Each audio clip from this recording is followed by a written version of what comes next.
guys. Hi people, munofara here guys. Ndine nyaya ndauya nayo panapa. Nyaya iyi inoshamisa. Chishamiso chega chega nhasi ndakambozviwa. Ndazotozviwawo nhasi guys. Panyaya yacho. Chishamiso chaitika kune imwe nyika. Guys ka. Otoshaya kuti nyaya yacho ndisati ndapinda munyangu guys ka. Toda kutenda vese vakasubscribe to this channel. Nevasati vasubscribe ndichiti guys hapana chekumira. Subscribe, click your notification bell kuti pese panouya nezvinhu zvinyowani, zvinoshamisa, zvinodi zviri kuitika munyika umu. Pasi rese. Hamudarikirwi guys. Nyaya iri pano inyaya yakadai.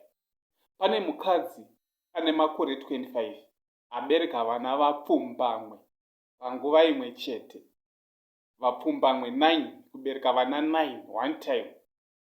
Vasikana 5. Nevakomana 4. Guys. Zvoshamisa one time. Ndo picture yamuri kuona paside up. Nyatsai kuverenga munyatsokunzwa mukadzi abereka vana 9 one time. Apa mukadzi uyu ane makore 25. Mukadzi wechidiki.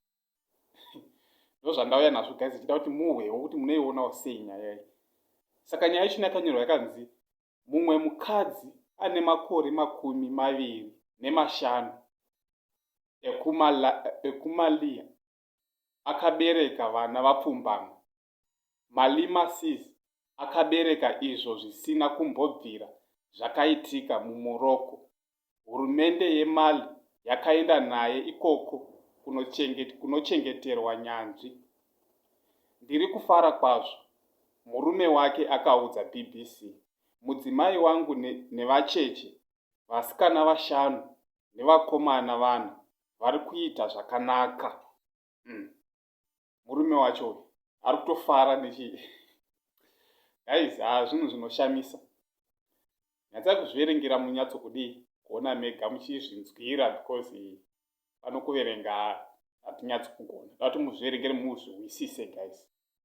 Kuti one time vana 9 panguva imwe chete. Guys. Zvinoshamisa. Chishamiso chaicho.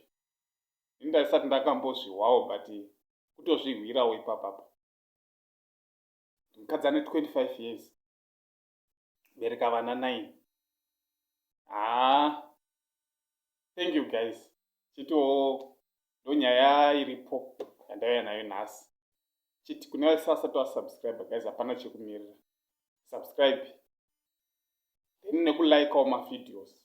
Anouya nawo pano apa guys. Thank you.